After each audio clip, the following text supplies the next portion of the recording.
Good evening, one and all, and hello, SJ. How are you going? Hi, Charlotte. How are you? I'm very good. I can't believe this is our last session since September. We've been doing this, and it's been, well, a roller coaster. We've gone through so much. It's unbelievable. And we've seen so many awesome clinics throughout the week. So tonight, we thought, only fair, everyone else has shown their clinics, that we would show ours. And ours are very, very different from a very new one that opened on the 9th of January to when did yours open, Sarah? Technically 2016. There we go. So we've got two very different clinics up tonight. Both of us, though, graduated last year. So we are new graduates of podiatry. And both of us have been nicely involved with tomorrow's podiatry. And did you see the intros this time last year with all the leadership awards and nominations? It was so exciting for everyone. So, yeah, I think it's really exciting time for all the students, though, because, well, right now a lot of them will be final exams, just submitted dissertations, and so it's a busy time as a student. But it's also that jobs they'll be starting to think about work and where they're going to go and applying. So it's exciting because pretty much in the next few weeks they'll be all done. I know. They'll be free. Yeah, remember the relief. So I think it is a valid thing to do to nominate any student and any lecturer out there on the Tomorrow's Podiatry, just to give that thanks, especially if you're final year, saying thank you to the lecturers and vice versa. Just gives that little pat on the back after all the stress that everybody's been through. So deadline for the nominations are 14th of May at 5 o'clock. Already. So who are we going to do first, Sarah? The little tiny whiny one or the bigger clinic? Who wants to go first tonight? Who should we go for the keyhole? Why don't you go first? Let's see yours, and I'll ask some questions. And if anybody's got any questions for Charlotte and her clinic, then please fire them away, and I'll hit you up with them, Charlotte. Okay, so I think we're going to go through the keyhole to my little clinic that opened on the 9th of January this year. So welcome to Health Pod, everybody. Hey.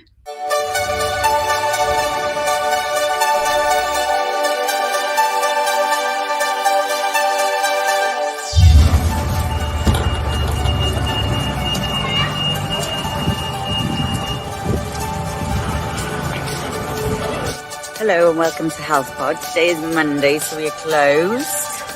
However, when you do want to enter, you need to be appointment and masked up. And this is Pontyclean High Street, super busy and super noisy.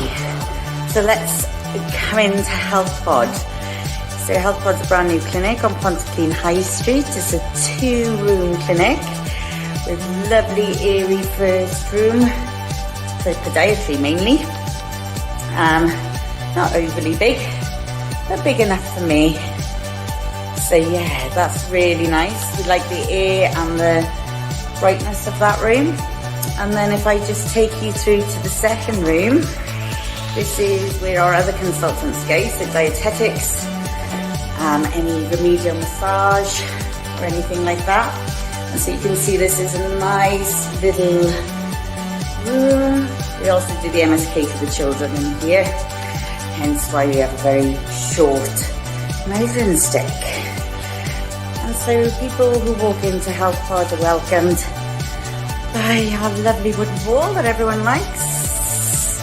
And then if we just take you into the back steps, so public toilets not open at the moment due to COVID restrictions. So down into the staff quarters, for a staff bathroom, which I don't think anyone needs to see. And then we have what could be a kitchenette. And the kitchenette has our small embryo autoclave.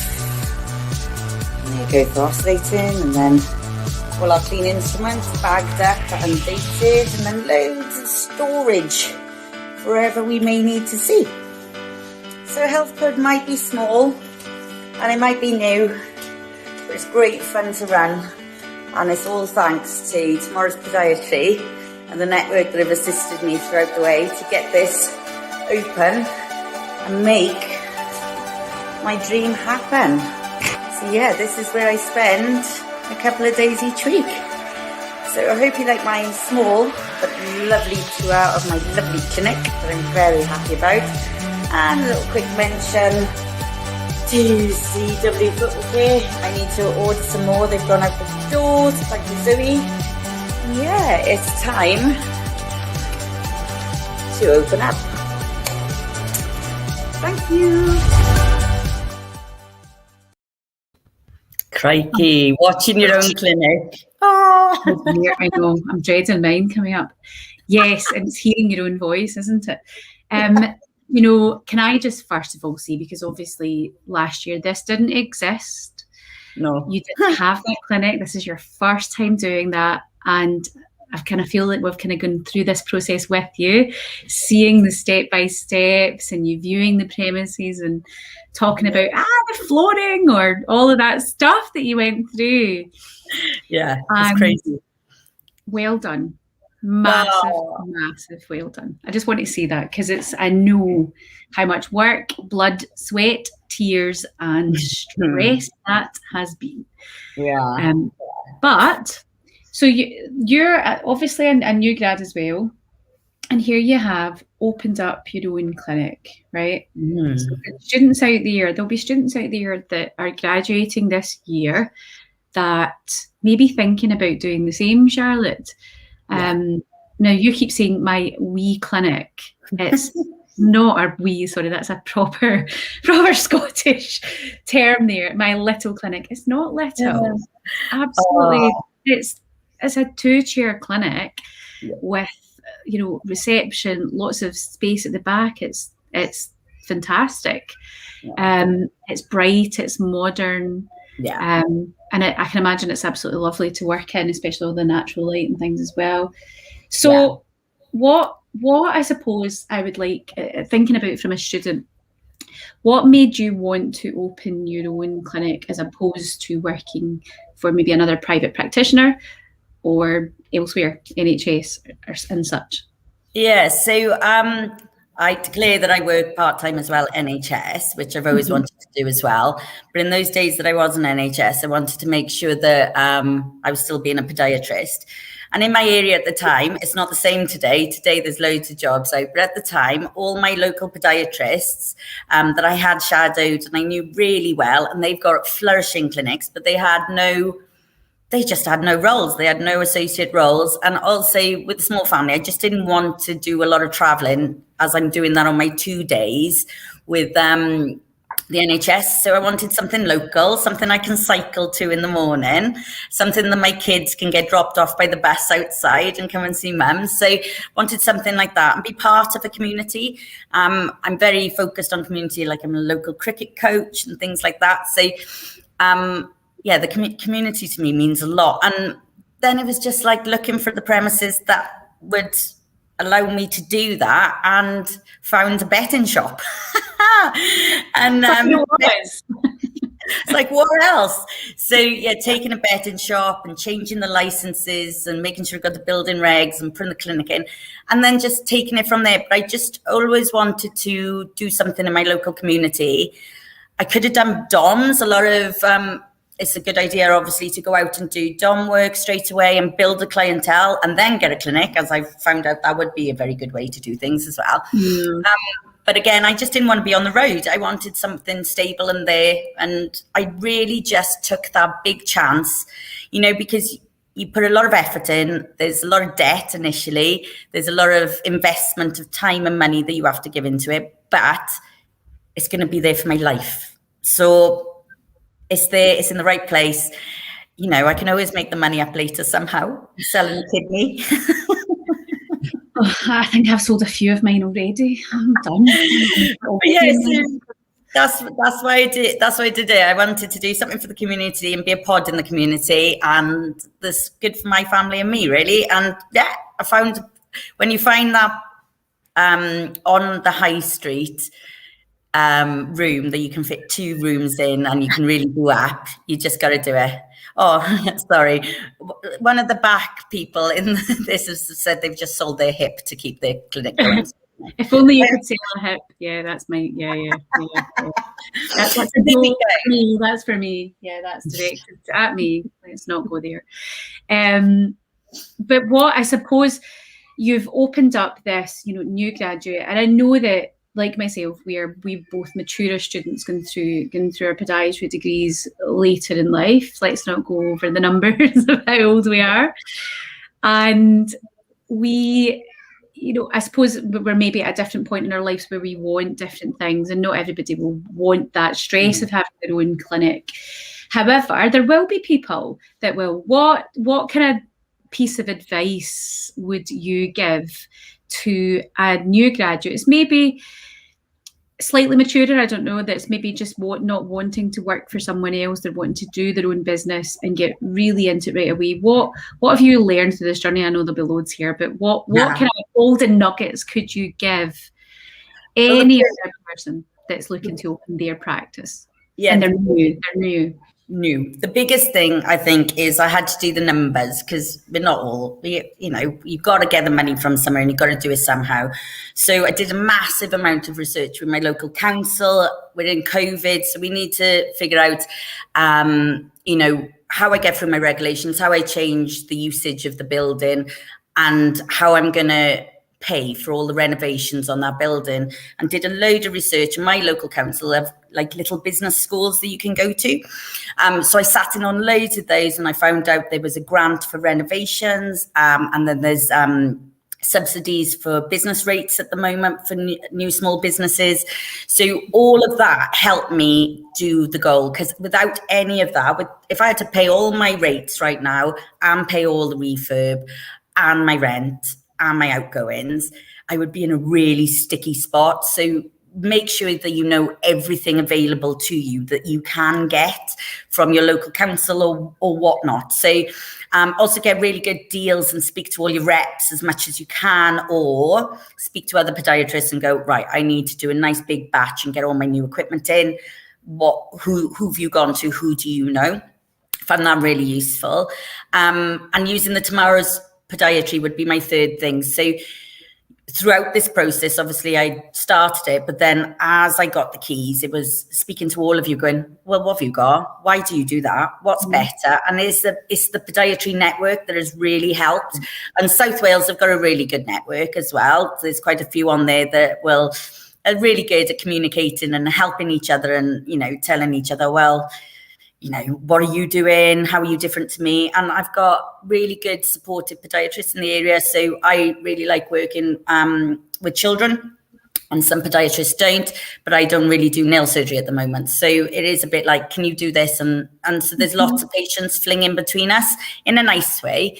And having that, it's really nice when that podiatrist refers again to you. It's a really good feeling, because you go, oh, they've sent me another. That building networks and supporting each other and bringing each other up and pulling each other up and being there to have each other's backs and refer. And I love it. Yeah, it's really good. Networks. Yeah, it's vital, isn't it? In any business, really. We're not our own little islands. We all need to work together. So what kind of stuff do you do? So you mentioned a little bit about pediatrics. Yeah. So what's your average patient? What are you doing? Okay, so I use Clinico, so I have a look at my reports and have a look what's coming in. And I was quite surprised, because I was looking at my demographic and I was thinking, what's Clinico? Because some people wouldn't know what that is. Yeah, sorry. So Clinico's a fourth thing. You definitely got to do Clinico or any other software management, but I like Clinico. So it's basically a client tool or a performance tool or a diary tool. It does everything you want. So it does your bookings, you can do your treatment notes, you can keep them secure, you can do your letters from there, you can save your letters in there, you can reflex your emails for appointments in there. So it's basically like my receptionist for me, except I have to physically do some of it.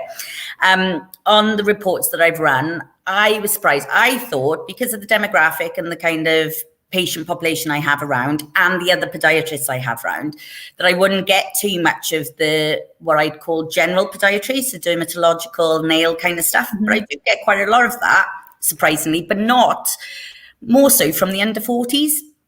So I'm getting a lot of women and men under 40s for dermatological. So that's really interesting. I did not expect that to happen. And then I do get, the other half is then MSK. So my MSK is predominantly children, looking at them and working with them. But I don't do a lot of the what you call very formal, starchy, clinical kind of work with children. We play hopscotch, we do skipping, we play a lot of rugby in the room, always watching what's going to hit. But it's more like, I suppose you could relate it a bit to functional movement. Yeah, a bit like OT situation with kids where they play. I do a lot of that with them, and I get a lot of those because I've got a very good colleague who's the expert in the area, but he's just a little bit too far away for a lot of clients. So I'm the next port of call then for them. So I'm finding, lots of children, but dermatological issues came up quite high, and I was like, oh, I did not expect that. So there we go. So it kind of even split. A good mix. I think the fact that you're on the high street as well. I'm going to put my heater on. Freezing. What's the weather doing? It's so cold. I'm freezing. I'm so cold. It's Anyway, we're not talking about the weather. The proper British thing, that moaning about the weather. I wonder if it's your proximity of the high street as well that you're getting that mix, because you've got that kind of front street, high street footfall, which is great. Yeah. So what I find is the school run, for instance, for 3 different high schools or secondary schools and 3 different primaries. So all the primary school kids coming home will walk past my clinic with their parents. So at 3 to 3:30, I have a lot of parents looking through the door, and you can see them writing down the numbers and stuff, or going onto the website. So that footfall's good. And then Pontyclean's got really busy of late on a Saturday, and we have lots of people doing the coffee and the dog walk and having a little browse. And I think that's what I'm capturing at the moment. And then all the people who are aware of podiatrists already go to their other ones, because, they're of an age where they've always, they're settled, and that's great. But it's all those people that don't really know what podiatry is. And also Health Pod doesn't scream podiatry to anyone. So it makes a lot of people Google me and Facebook me and go, what's podiatry? And then you explain podiatry, and then they go, can you do this? And I'm like, yes, I can. So you're educating as well, educating the public. I know nobody knows what we do. We're the best kept secret. They all think we're paediatricians. I don't mind that though. I quite like to be a paediatrician. Oh no. Yeah, I would. No. Anyway, that's another lifestyle. Yeah. So what's next? What's the future of Health Pod? What's next? Or even if you see yourself in the next 3 months to the next year, like maybe even looking at different treatments or different things that you would like to do, bring in other professionals possibly. And I know you have dietitian and things there as well. Yeah. Yes. So Health Pod is a little hub of clinicians. So we already have dietetics on board, and also we have, I'm not really sure what realm they're in, like kind of occupational health kind of screening there. I'd really like to build with another allied health professional that's interested in children, ideally, whether that's from a speech and language or an OT side. It depends on the demand and who can access the clinic and what needs a clinic. I think that would do really well in our town centre. And there's no access or private ones around. So maybe that's because they don't exist, or maybe I don't know. So yeah, it'd be nice to have another professional of a different type in. Technically wise, so as you can see, there wasn't a treadmill, there wasn't a force plate, there wasn't any kind of VRUCA systems, there was no laser beams, there was none of that. So it's no tech at the moment. There's 2 reasons for that. One is I need enough money to buy the tech. Yeah. Fair enough. Another kidney. Yeah. Second is, I want to ground myself as a really good podiatrist with my kind of hands and my eyes and my ears, and not have to, and build my expertise without the reliance on too many gadgets at the moment. I know they work and I know they're very good, but I need to know the basics, as it were, and be good at the basics before I then heighten what I can give to my clients. So, but I think my next stage will probably be some sort of force plate and maybe some like video equipment and a treadmill. But we'll just see. That's where the demand, because I see I get triathletes through, and I'm a lot of high level athletes coming through at the moment. And obviously they're very used to that tech. And then they come and see me and I sat on the floor like a little gnome looking at their foot posture and making them walk around. But, I get the job done. But yeah, maybe a little bit of tech might be nice. I love that, like a little gnome. I do. I'm always crawling about the floor, so yeah. This is where I spend most of my day, crawling about the floor. Yeah. Not always for work reasons, but we'll not go there. It's usually because I've got a sore hip, in case any of you are thinking anything else. Anyway, well, it was fabulous to look around your clinic. I love it. I just love seeing that transformation, because I saw it when it was just a big empty space. Yeah, I don't know if Michael in the background has got the empty space photo. I don't know if he has, but if he has, he could show how what a relic it was. Do you have the before and after there, Michael? Do you have the before? He's probably gone for a cup of tea. He doesn't. Okay, but yeah, it was a bit of, you can imagine like a lad brooks. It was just full of betting, pencils, cigarette stains, no floor. It was just horrific. So it is really nice to go into something bright and white after a bit of a dinge. And I feel really good. It's working. It's open 4 days a week with all the different clinicians in now. So we'll get there. Hopefully Health Pod will be open most days of the week. That's the end goal, You'll get there. You will get there. COVID as well to navigate. Goodness, we've not even spoke about that. We've had that hurdle. So I think we're doing all right. I think we're doing all right. I'm going to find out everything you've done. At the end, we'll have a little chat and reflection about our year after graduating. We'll see what the graduates are like. But I think it's time to have a nosy at your clinic if we can. Oh, there you go. There's the picture. Well done. Yeah, so that's what I had to work with. So, yeah, it's changed a bit. Thank you, Michael. So, just a tad. Yeah. So the other thing is to learn how to work with builders and carpenters and plumbers. You need a lot of patience. A lot of patience. And a lot of you didn't quote me that. Yeah. So that was quite fun. The goalposts are always moving, aren't they? Yeah. But let's have a little look at yours now. So 2016. 2016 we moved into this premises, So this is it. So this is my clinic in Glasgow with Michael will play.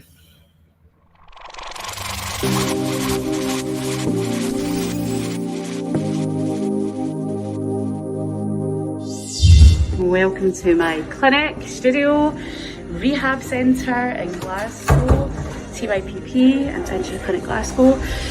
So this is our little welcoming area, obviously with hand sanitisation here. We don't really have a reception desk. Waiting area, through there is the big reformer rooms. We're a comprehensive Pilates studio. Lindsay with the one-to-one clients, so I'm trying not to film her. These are called reformers. That thing there's a ladder barrel. Just like all the rehabilitation, all done in here as well, in-house. Through here we've got a couple of these clinic rooms, so just normal standard care, so whether it be physical therapy, physiotherapy, sports therapy, and also podiatry, but primarily kind of more massage based in this room. Another one of those rooms there. Through here, just toilets for patients, and a little changing area. Not really that exciting. Through here, it's kind of staff area. Best thing in here, gosh water. This is primarily for kind of making the orthotics and kind of, I suppose, prep and cleaning area. We don't really do a lot of on the tools, I suppose, like where you're kind of standard care. Well, I suppose nail cutting and those kind of things, we don't really do anything here. It's primarily MSK. The staff area here, Ashley's got her stuff everywhere, but a little kitchen and fridge and stuff for the staff. through here to more mezzanine. We've got the rehab area. There's Ashley here. Hi Ashley. Cleaning and tidying as ever, organising. So we have 4 half trapeze towers in here and a 5th one for the teacher. So I did quite a lot of my rehab sessions in here when they all start back on 17th of May.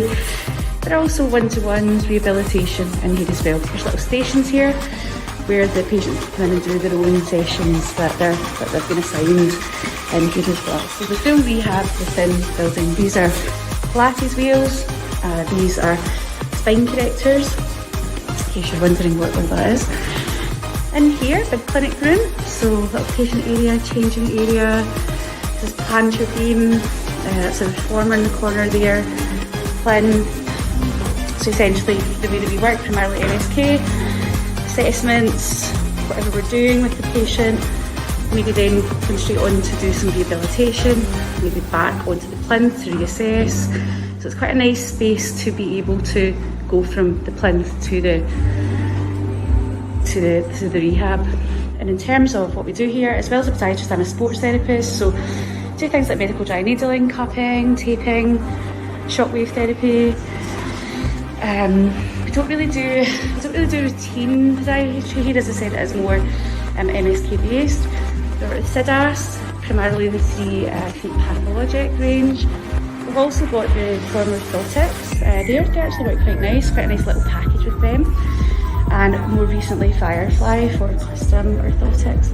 So that's really it. Primarily MSK based, primarily rehabilitation. So if you want any questions, just ask. Wow. So, listening to yourself. I sound like I've got a blocked nose in that, but I don't. Here we are. I was like going around going, we're in another room. So why did you move there? Obviously, I can see lots of reasons, but you obviously made a move. What was the move? Yeah.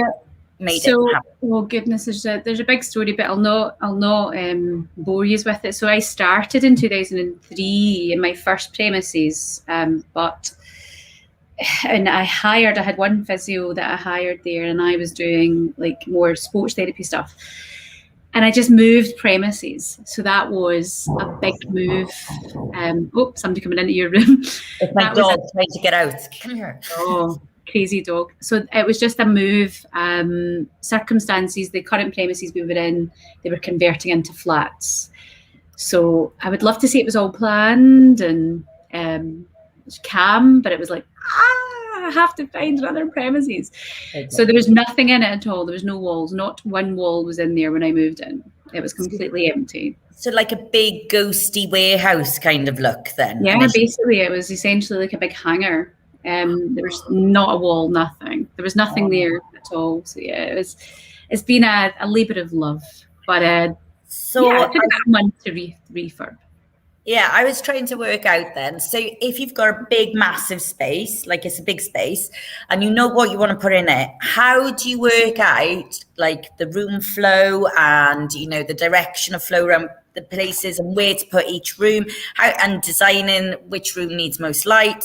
Like, did you have help designing it, or did you just get a piece of paper and go, right, this is how I'm sectioning the area? How did you do it? Actually, with a piece of string and some chalk. Okay. So I drew it all out quite literally on the floor. Actually, I don't know. I have a knack of just being able to see. I'm quite creative. So as soon as I walked into that building, I knew exactly where I wanted things because I knew what I needed the space to do. Now it's adapted. It has changed over the years. There's been a change. Walls have come down. Walls have went up. But it was, I knew exactly where things had to be, and I just got the builder. I just said, I want a wall there, I want a wall there, I want that, and that was it. So I just knew what I needed. But again, if you were getting into that and you were new and you're building your own place, talk to other people, view lots of places, and really get an idea of how you want the space to work. You need to know how you want to work. I think that, that's a really good point. And I went and looked at other people's to see how it works. And also the College of Podiatry have got a really good kind of booklets on, you know, sinks and space around chairs and that kind of thing. So that kind of helped me work out how much space I needed in a room and what kind of soundproofing and stuff like that. So you have, it's got different disciplines within your business, and predominantly you obviously started off like the Pilates and everything, and the sports massage came first, and now podiatry's come into it. Podiatry is a new service. So we always had physiotherapists, we've always had sports therapists, and we've always had Pilates. And podiatry has only just been this year. So that's been interesting, and that was why I chose to do podiatry, was the link, how it all linked up. Because I really thought, why are you not doing physiotherapy? And it doesn't really add anything to my sports therapy, whereas podiatry, it gives me a massive scope to practice that the physiotherapy wouldn't have given me. So that was it for me. So it works amazingly well. So thanks, Alexandra. And actually just having like your kind of physiotherapist, your sports therapist, your podiatrist, your comprehensive Pilates teachers, it's an unbelievable, it just links everything together. So the patients get everything they need all in one place, and we're all singing from the one hymn sheet. We're all in tune. And so it really is like taking them from start, they're coming in with an injury and they get that full package right through. And do you get lots of I'm imagining you get lots of cross referral from the physio and then from your Pilates and back through. So you work absolutely. Oh my goodness, massively. And it's been wonderful because where we are we're in Kinning Park in Glasgow, which it's not a nice area of Glasgow, not really. It's not, by any means, it's not an affluent area. And there are affluent areas of Glasgow before any of you make comments. And it's a fairly industrial area, but it works so well because it's got three. When you're looking at a clinic, you want to think about how are people going to get there, bus routes, train routes, parking, these kind of things. So we've got three motorways. We've got the M8, the M77 and the M74, literally all come into that point. So it means that we get people travelling quite far to come to us, and there's easy parking directly outside as well. There's a subway station under 5 minutes walk away, and we're on a bus route as well. So it's a fantastic place to get to, and easy to park and easy to kind of get about. So it gave us a massive demographic of people because we had all these motorways all linking into that area. So we get people traveling quite far. I was going to say your catchment is a lot bigger than when I'm looking at my catchment and I was thinking about the business and I was thinking, okay, what links have I got?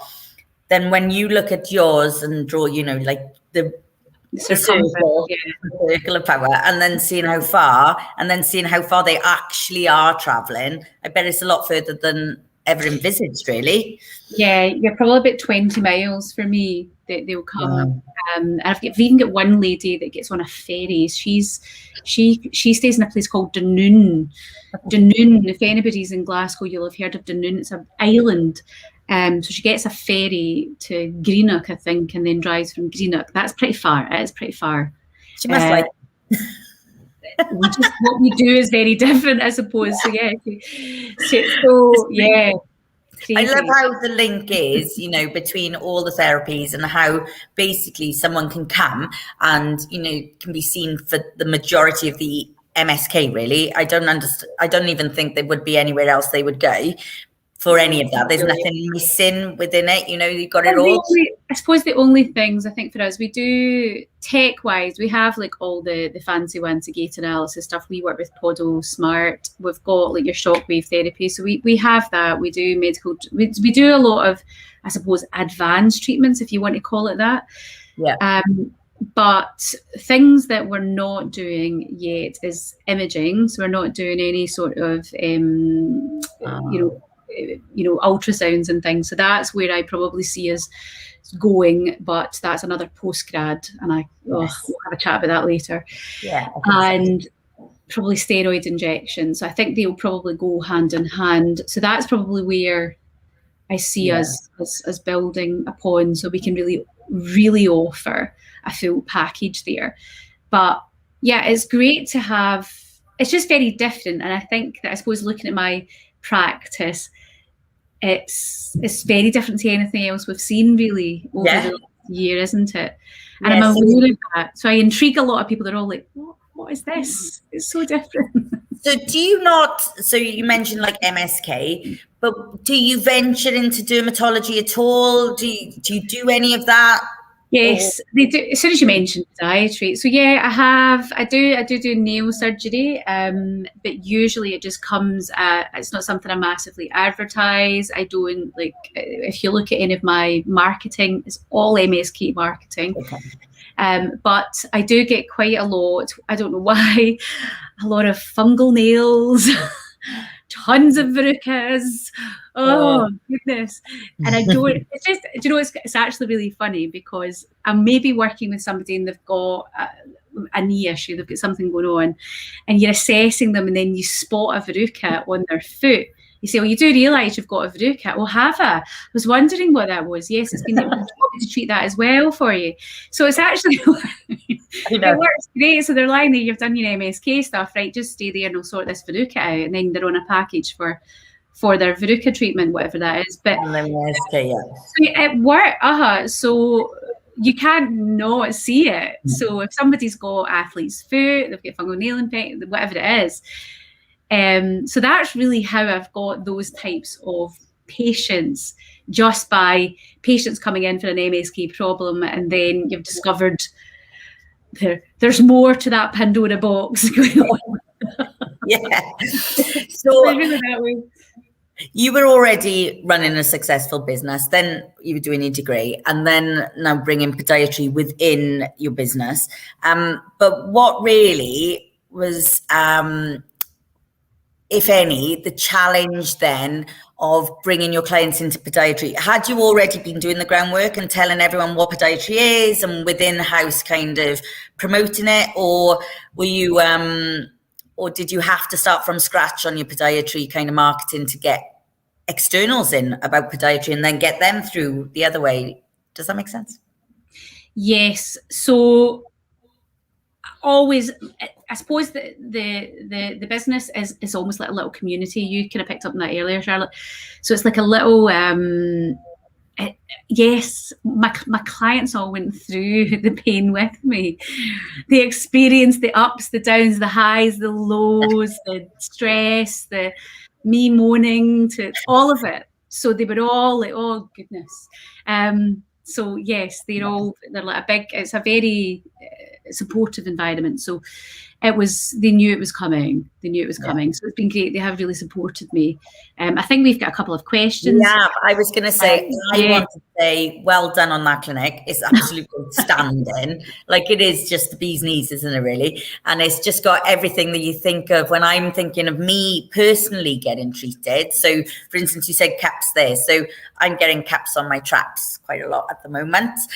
So, you know, and like I need physio for that. Obviously, podiatrist hunch going on. So I need to think about my posture. So I need Pilates as well. So even on any personal basis, we've all got aches and pains and issues that we could come to you for. You've got the whole kind of realm there, and that's just awesome. So it doesn't matter that you're 20 miles away when you get everything looked at, from verruca to your bad back, and then you like your Achilles tendinopathy. So, you know, it's got it all there. So no wonder it does so well, really. I think you're a bit, you know, you're a bit like smart, isn't it? Awesome. It's like, oh my God, this is really good. Playing into your skills. Play into your skills. I knew it would come in handy at some point. Should we go on to some questions? Yeah, so what have we got? So what is the one thing you found most, hold on. I'm a second year podiatry student. What is the most challenging part of the job overall? Oof. Do you want to go first? Challenging. I think, do you know what, Alana? Podiatry, you're generally working on your own. You're in a room on your own. And that's quite challenging because it's just you and that patient. Now, if you're in the NHS, though, there's usually somebody else about that you can grab, but you're still in that room on your own. And then if you're going into somebody else's room, you're disturbing them from their patient. So sometimes that can be a bit awkward to pull them out unless it's something really urgent. So that's a big challenge, is that really, as soon as you're out there, you might have a few weeks of induction, whether it be NHS or private practice, but that's it. You're the expert in that room. So second year, dig in, study hard, work hard on your placements, and ask lots of questions. But I think that's the hardest bit, is you're on your Todd. Yeah, I totally agree. Yeah, I totally. Yeah, there isn't. I think sometimes there is a little bit of a safety blanket within your student clinics, and obviously there should be safety and whatnot. But it really is. Lots of people use the analogy as the first time on a motorway after you've learned to drive, and you get to see. On your first day, you can see anything. In private practice, anything could land on you. I had a nice little ulcer land in my first week in my ulcer in private practice. And I was just like, oh, right, let's sort this out then. But you just have faith in your knowledge and yourself and know, right, what is it that I'm seeing? What is it that they're explaining? And go through every red flag so you don't miss anything, but also then treat it appropriately. But red flags are in my head. I've got like big scattergrams of, if I hear this, I'm going to react. But yeah, it's having confidence in your clinical treatment diagnosis and just really listening to the patient. That is a really big thing in private practice, really homing in, because they can take you everywhere. Oh, yeah. Everywhere. And you're just like, can you come back and talk about your toe? rein it in. Yeah, rein it in. So one of the other, I think there was other questions, Michael. What's the other? Oh, I've got one. What is the thing you found most surprising about the moving from uni to private practice? Surprising. Ooh. You take that one, Charlotte, because that's... I suppose all the other skills to get private practice up and running, because I did a bit of Cardiff Met cover a business section, and we do like a business case and everything. And yeah, you do tick most of the boxes, but it's surprising how much more you need to do or realize or know that you need to do. You kind of don't know you need to do it until it's too late sometimes. And really understanding the process of getting a business sorted. So, I'm making sure like my license or my change of use of my clinic, getting that through was like, I can't do anything until I've done that. And then you got that roadblock, and then you got the other roadblock of, right, I'm going out to tender for my builders now because I'm getting a grant for it, getting them reined in. So you're doing a tender process and then getting the workmen to turn up. So I think it was nothing too much about podiatry. Sometimes you get the surprising case in private practice, but it was more about getting it and getting the hum of the business rolling and making sure that it's smooth. That really surprised me how much that takes time. That is like a massive learning curve for me. So that was my surprise. I think my surprise, I've ran a business that wasn't the business side, because that's something I've done for a long time, but it was more I think obviously I'm a new podiatrist. So for me, it was, where's the clinical educator? Wait a minute. I need to sign this off, not somebody else. So it was more that feeling of, well, it was lovely. It was freedom, but it was also a bit scary. Yeah. So flying alone.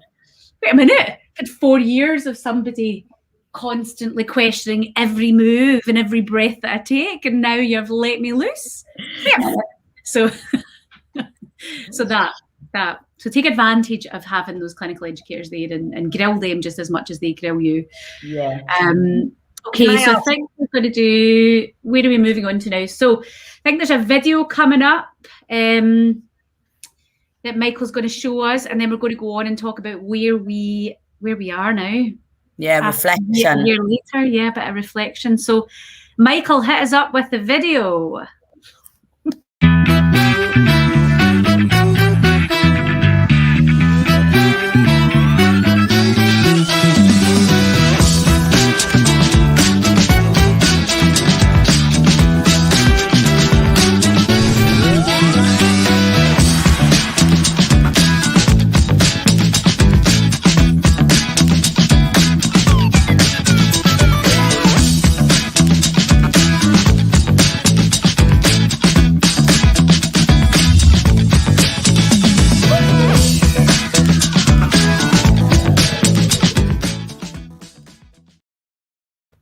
Awesome. I can't believe all these videos that Tomorrow's Podiatry do. I think that might be something that next year you could teach us all to do, Michael, in the background, because they're really fancy. I quite like them, actually. Wouldn't mind my little clinic having a little pizzazz put on it in social media. Michael has his advantage. Yes, he does. He'll be laughing behind the scenes there. This Right, is we're the doing a little problem. bit of reflection here. Don't tell us you're cheating, Michael. Yes. He's telling us he's cheating with them. So, Charlotte, we have to reflect because this is our final show. Final show, and we started back in the day. We haven't even mentioned Dr. B. Dr. B, g'day. Oh, she's not here I know. Yeah, she's very busy today, and we're missing her. So we're sending our best regards and hoping she's all good in Dundee. Yeah, gosh. So we started back in September. We were new grads. We're both ramping up our new business. I was starting NHS. Whew, so we had that kind of chaos go on. And then obviously November, December, lockdown. So Wales and Scotland did completely different things. So how did it, we won't go too much about COVID because a lot of people have heard about COVID, but how did that impact your business and what you decided to do with your time while business was shut? What did you do with yourself? I did a master's. I did a master's in public health at Edinburgh University. Oh my gosh. So why did you do it? Like, well, firstly, why did you do it? And secondly, why public health? And, you know, like, I'm still trying. Long term, I'm thinking long term, realistically. So I love my business, I love my practice, but I know that probably won't be me forever. I am a bit crazy, I know that. So I think that public health is something that I've been interested in. I have an interest in health inequalities. And I've also got a big interest in diabetes and the epidemiology of diabetes. There's Zoe there. Yes, Eshe. So that's kind of where I'm going. And I'm looking at doing a PhD in the epidemiology of diabetes just now. So that's... I know. Yeah, so well, amazing. But how are you going to run a business and have your kids and a husband and do a PhD? Look, I know, Charlotte, you've known me long enough now. You don't see watching. I clearly am a robot.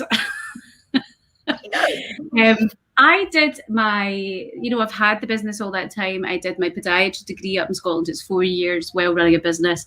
I had another kid during third year. I didn't take time out. Just kept going. So, it's you then. You can do it. You can't do it in 2 years. I did. There was parts of that degree I was like, they need to speed this up. Just come on. I did during my undergrad. I did a diploma at Oxford Uni as well, because you had so much time off. There was so much time off during the summer and stuff that I just was like, oh, for goodness sake. So I remember now, some of the audience are currently doing their finals and you telling them they've had loads of time off. No, it's murder. I know it's murder. Look, guys, I know it's absolutely brutal. It is brutal. But there's loads of time off in the summer. So I did some crazy stuff. But I suppose I like to be busy.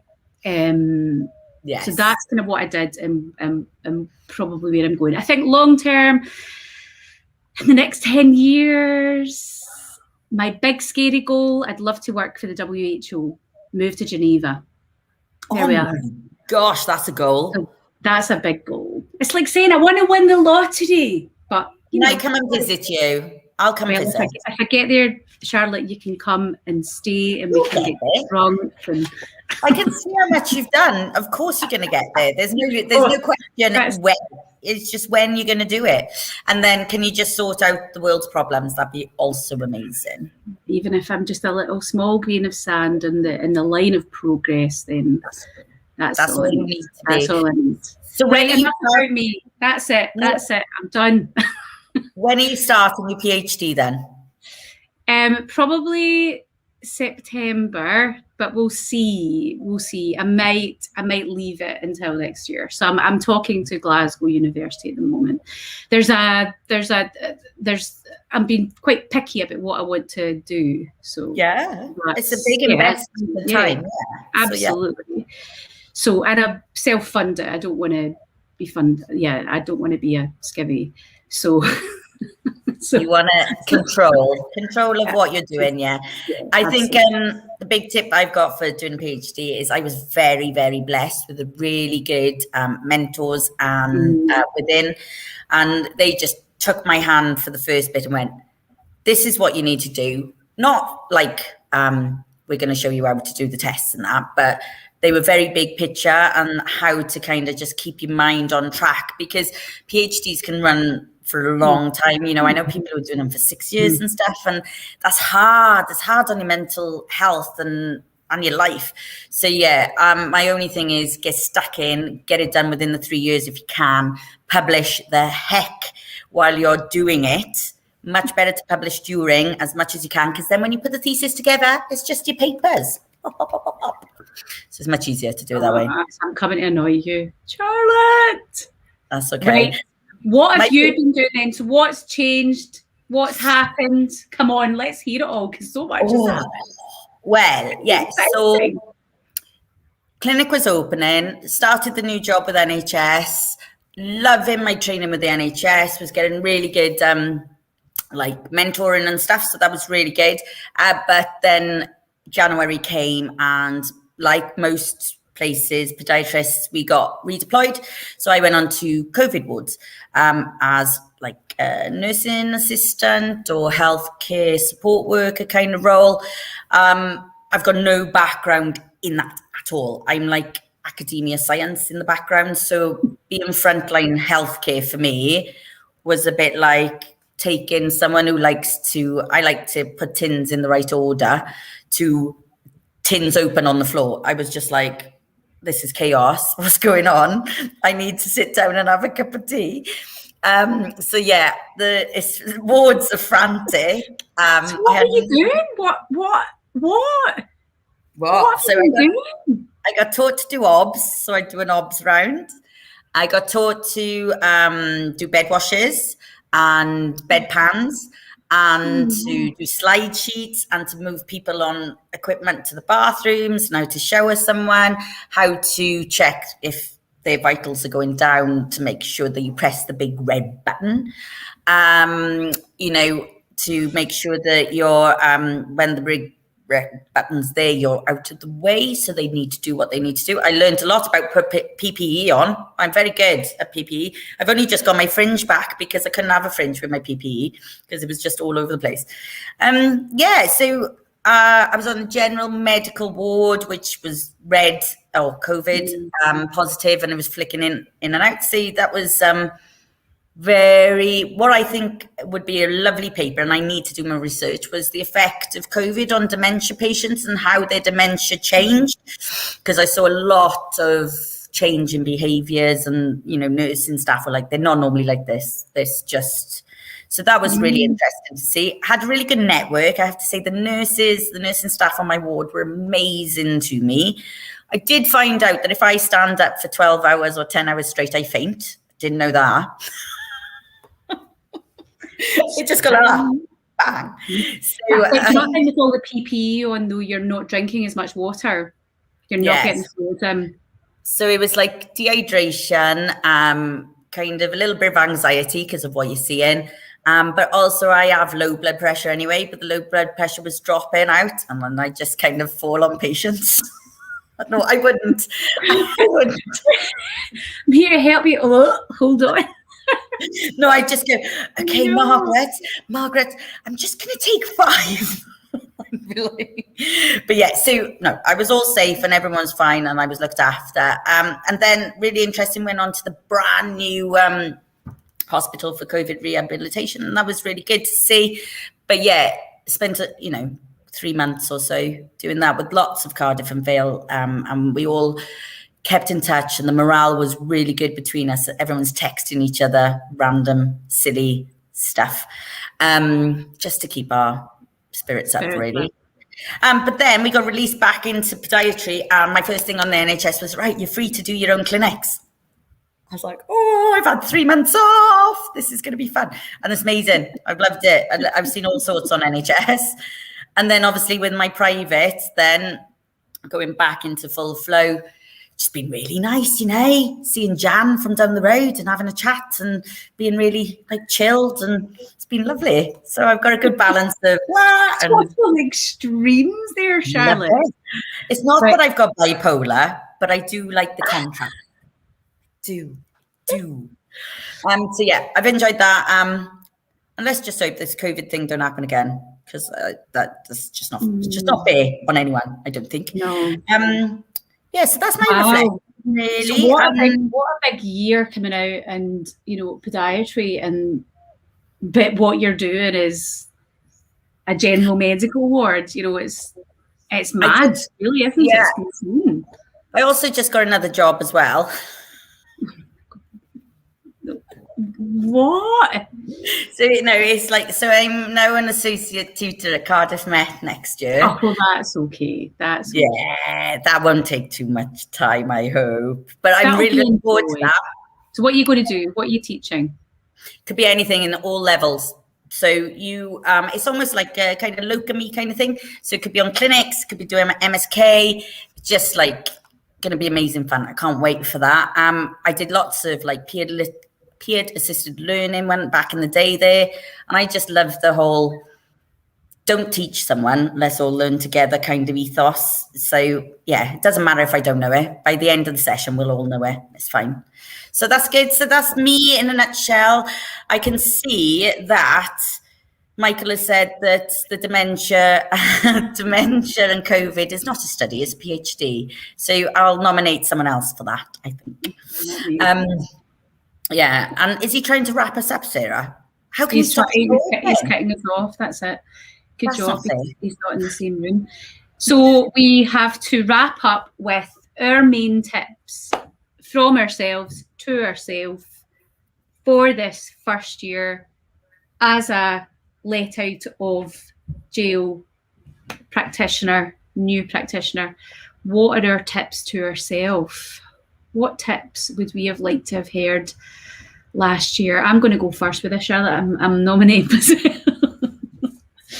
My top tip to myself coming out last year, given the year that it has been, is to roll with it. Go with it. Just go with it. Don't have big expectations.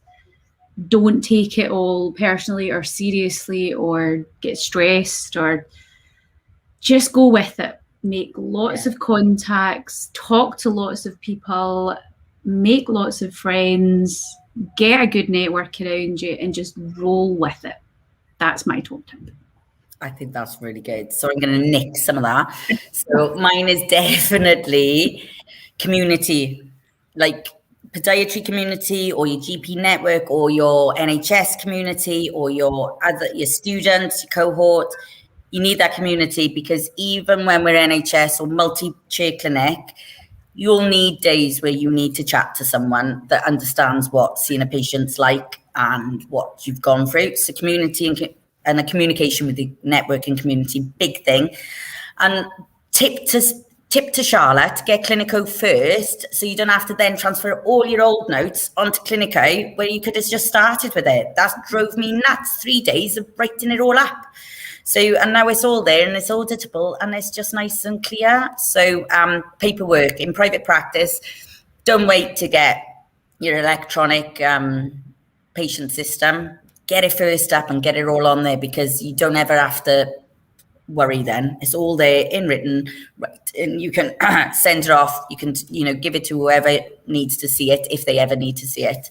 And it's fully backed up. So, yeah, I wish I'd done that the first day instead of 3 months later. Clinical is amazing. It does everything. It really does. Yeah. Like, should we say that we're not sponsored by Clinico, but if they'd like to give me a free month, that'd be great. No, I'm joking. I love the company. They're Australian. I do the community and the support in that company is great though. So, but yeah, we're not sponsored by Clinical. But anyway, use something that's online. Okay, so. Who's going to do it next year? We're gone. We need too much. So all the audience looking, if you're a lovely pod to be, a pod in your first year, you want to get on here and chat and make friends and make a network with other private podiatrists, hit Michael up or Tomorrow's Podiatry, hit them up and get involved because they answered all my questions. So it's good. What we got next then? National community. So we're going on to now the feet in 3 minutes video. I think Michael is going to finish with that. This competition is still ongoing, so you can still enter. And I'm sure the dates that you have to have things submitted will be on this video because clearly I don't know what they are, but they'll be on the video, I'm sure. So we know that it's £1,000, yeah? £1,000. It's £1,000. I know we can do it as well. I didn't realise we could do it. You can do it. I haven't got enough time now. I'm done. But Sarah, it's been amazing meeting you. No. I'm going to visit the clinic. You're going to sort my back out. We're going to go to Geneva together. I'll go skiing. You sort out the world's problems. And it all started here on Tomorrow's Podiatry. Podiatry, yeah. Love it. That has been an absolute pleasure, Charlotte. Oh, it's been brilliant. I'll catch up with you for a wine on the telephone. Definitely. Bye, everybody. And get your videos in for feet in 3 minutes. Get them in. Thank you for watching.